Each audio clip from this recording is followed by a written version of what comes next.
Friends, এসে গেলাম রোজ করার মতো নতুন এক ভিডিও নিয়ে। আশা করি সবাই ভালো আছো, আমিও অনেক বেশি ভালো আছি। তো আজকে আমি শেয়ার করার চেষ্টা করব চিংড়ি মাছের রেসিপি। তো এখানে আমি 200 গ্রাম চিংড়ি নিয়েছি, আর নিয়েছি এখানে কিছু ইনগ্রিডিয়েন্টস। এটার মধ্যে আছে একটা রাপলি পেঁয়াজ চপ করে নিয়েছি, 6-7টা কাঁচা লঙ্কা, 1 চামচ সর্ষে, 2 চামচ কাজু আর আদা রসুন। এটা একটা ফাইন পেস্ট বানাবো। আর এখানে ঝিঙে নিয়েছি 3টে মিডিয়াম সাইজ, 2টো আলু নিয়েছি, পেঁয়াজ চপ করে নিয়েছি, একটা টমেটো নিয়েছি আর ধনেপাতা। তো মাছগুলো আমি পরিষ্কার করে নিয়েছি। এখন নুন, হলুদ, লঙ্কা পাউডার আর একটু সর্ষের তেল দিয়ে এটা ম্যারিনেশন করব। এটা 5 থেকে 7 মিনিটের জন্য ম্যারিনেশন করে রেস্টে রাখবো। এটা করলে ভালো হয়, ভেতরে মশলা ঢোকে। তো এখানে আমি 1 চামচের মতো সর্ষের তেল দিয়ে দিলাম। এখন আমি এটা হাতেই মেখে নিব ভালো মতো করে।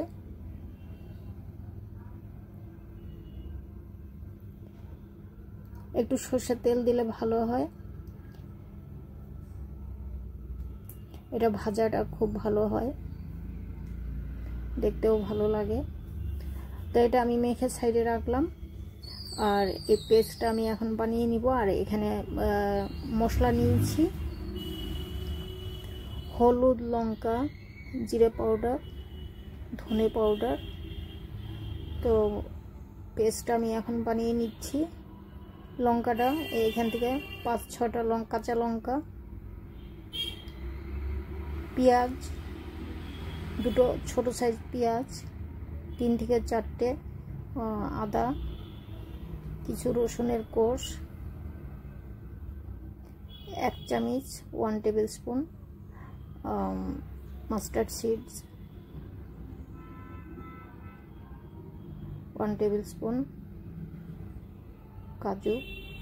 এখন আমি এটা একটা ফাইন পেস্ট বানিয়ে নিয়েছি। তো এদিকে আমি আলু আর ঝিঙাগুলো প্রথম ফ্রাই করে নিব। একটা প্যান বসিয়ে দিয়েছি, প্যানটা আমি ভালো করে গরম করে নিয়েছি, তারপরে তেল ঢালা হয়েছে। আর এই রান্নাটা সর্ষের তেলে হবে। প্রথমেই আমি আলুগুলো ফ্রাই করে নিব নুন হলুদ দিয়ে।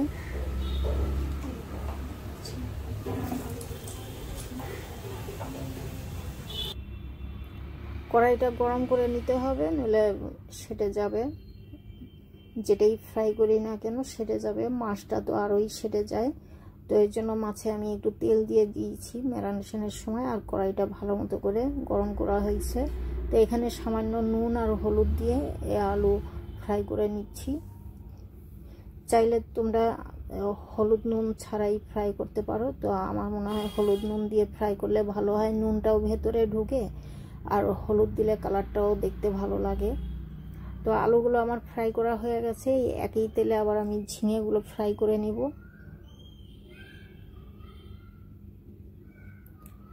ঝিঙেগুলো খুব বেশি ফ্রাই করতে যাবে না, তাহলে তেল জল ছেড়ে দেবে।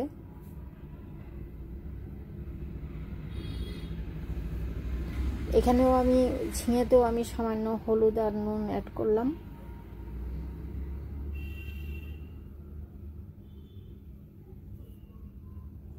তো ভালো মতো করে নেড়ে চেড়ে যখনই ঝিঙেটা ফ্রাই হয়ে গেল, এর থেকে বেশি আর ফ্রাই করব না।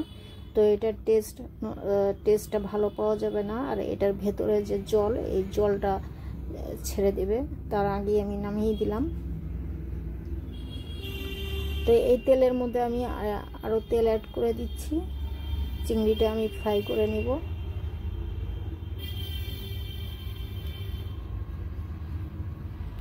এই যে চিংড়িটা আমি ম্যারিনেশন করে রেখেছিলাম, এখন আমি এটা তেলে ছেড়ে দিচ্ছি।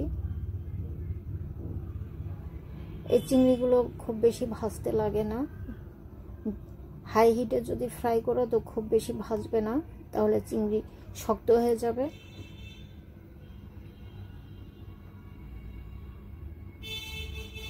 তো এক পাশ হয়ে গেছে, আমি উল্টো করে দিয়েছি। আমি সবগুলো একসঙ্গে উল্টো করিনি, কারণ একটা কাঁচা থাকবে, একটা আবার বেশি ভাজা হয়ে যাবে। তো ওটা তো ঠিক হবে না। ওই জন্য আমি একটা একটা করে মাছের মতো করেই আমি এটাকে ফ্রাই করেছি। হয়ে গেছে ফ্রাই করা, নামিয়ে দিচ্ছি। এই যে এরকম করে ফ্রাইটা করতে হবে, তাহলে এটা নরম থাকবে। তো প্যানটা আমি ধুয়ে নিয়েছি, ধুয়ে এখন আমি আবার নতুন করে তেল দিয়ে দিচ্ছি এতে। ওই তেলটা আমি মাছ ভাজা তেলটা আমি ফেলবো না, একটা বাটিতে সাইড করে রেখেছি, ওটা আমি পরে অ্যাড করে দিব এর মধ্যে। আর কড়াইটা ধুয়ে নিলাম, কারণ মশলা যখন আমি তেল দিব বা অন্যান্য মশলাগুলো আমি দেব, ওটা পুড়ে যাবে, দেখতে ভালো লাগবে না, খেতেও ভালো লাগবে না, ওই জন্য ধুয়ে নিলাম আমি। এখানে আমি একটা তেজপাতা চিড়ে দিলাম আর হাফ টিস্পুন গোটা জিরে। তো তেজপাতা আর গোটা জিরে তেলের মধ্যে একটু ভেজে নিতে হবে, তাহলে এটার ফ্লেভারটা ভালো আসবে। এখন কেটে রাখা পেঁয়াজ কুচি, এই পেঁয়াজ আমি দুটো পেঁয়াজ নিয়েছি ফাইন চপ করে, এটা আমি অ্যাড করে দিলাম তেলে। ভিডিওটা স্কিপ না করে শেষ পর্যন্ত ভিডিওটা না দেখলে বুঝতে পারবে না এই রান্নাটা কি করে হয়। যারা নতুন রাঁধুনি আছো তাদের জন্য বলছি, একবার তোমরা এটা ট্রাই না করলে বুঝতে পারবে না এটা কতটা টেস্ট হয়। তো এইভাবে তোমরা আমার ভিডিও দেখে যদি একবার হলেও তোমরা এটা ট্রাই করো, তো বারবার তোমাদের এইভাবেই হয়তো চিংড়ি মাছ খেতে ইচ্ছা করবে।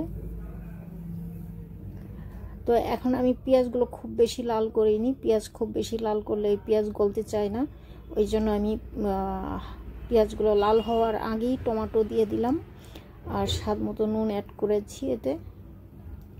নুনটা নিজের উপরে, যে যেমন নুন খাবে নুনটা সেরকমভাবেই বুঝে দিতে হবে। আর এখানে 1 চামচ ভরে কোরিয়ান্ডার পাউডার, হাফ চামচ জিরা পাউডার, 1 চামচের থেকে একটু বেশি লঙ্কা পাউডার, হাফ চামচ হলুদে পাউডার দিয়ে আমি টমেটোর সঙ্গেই এই মশলাটা ভেজে নিলাম।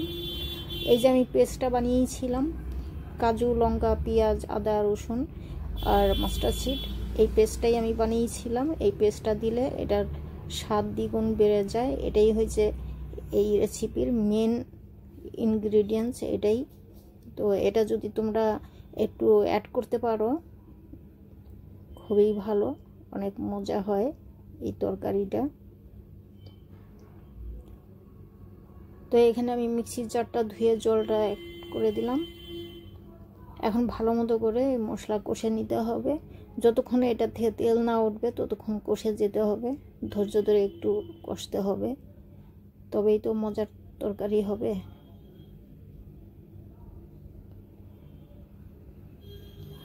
তো টমেটো তো আগেই গলে গেছিল, আমি নুন দিয়ে টমেটো গালিয়ে নিয়েছি। আর এখন যে আমি ঢেকে দিলাম, এটা মশলার গন্ধটা যাতে না হয়, যতক্ষণ মশলার গন্ধটা না কাটবে ততক্ষণ আমি এটা কষিয়ে নেব। তো অনেকটাই হয়ে এসেছে কষানো, এটা থেকে তেলও উঠে বেরিয়ে এসেছে। এখন ভেজে রাখা চিংড়ি মাছগুলো দিয়ে দিচ্ছি, যা যা আমি ভেজে রেখেছি পরপর আমি দিব এখন।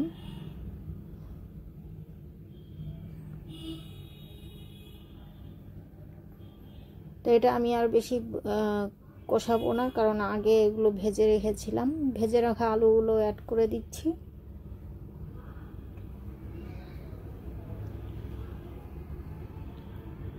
সবগুলো একসঙ্গে আমি চাইলে দিতে পারতাম, দেইনি, কারণ তাহলে ঝিঙেটা বেশি সেদ্ধ হয়ে যাবে। যেটা আগে দেওয়ার সেটা আগে দিচ্ছি, যেটা পরে দেওয়ার সেটা পরে দিচ্ছি, ওই জন্য আমি একটা একটা করেই দিচ্ছি। ভেজে রাখা ঝিঙেগুলো এখন লাস্টের দিকে আমি দিচ্ছি।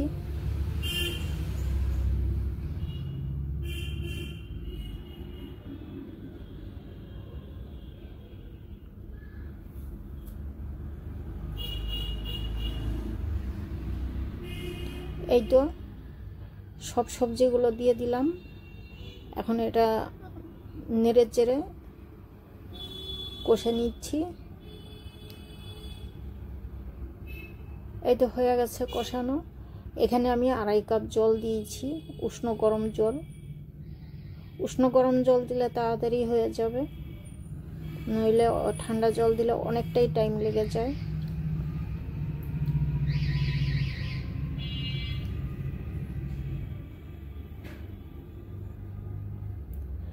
যদি একটু বেশি গ্রেভি রাখতে চাও তাহলে জলের মাপটা একটু বেশি রাখতে হবে, আমি এখানে 2.5 কাপ জল দিয়েছি। আর সব কিছু দেওয়ার পরে আমি 2টো কাঁচা লঙ্কা চিড়ে দিলাম আবার, কারণ এই রান্নাতে আমি শুকনো লঙ্কা কমই ইউজ করেছি।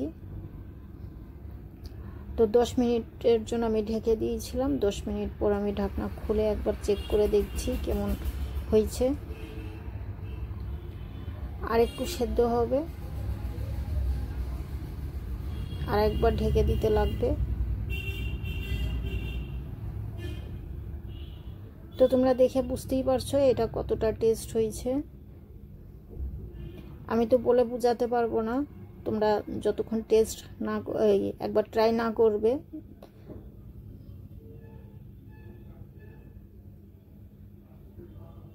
তো আমি আবার 2 মিনিটের জন্য ঢাকা দিলাম।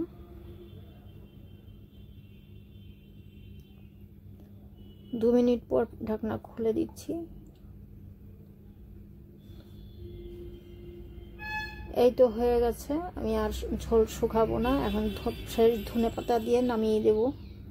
ধনেপাতা দিয়ে নামিয়ে দিতে হয়, নইলে ধনেপাতার ফ্লেভারটা ভালো পাবে না। তো ঝোলটা এমনই ভাবে রাখতে হবে যেন সবজির গায়ে গায়ে ঝোলটা থাকে, আর ঠান্ডা হলে আর একটু টেনে যাবে, বেশি শুকাবো না। এই যে আমি চামচ দিয়ে দেখাচ্ছি। এই ধরনের সবজি আর মাছের তরকারিতে একটু ঝোল না হলে ভালো লাগে না, একটু গ্রেভি ভালো থাকলে বেশি টেস্ট লাগে। হয়ে গেছে, আমি এখন নামিয়ে দিলাম।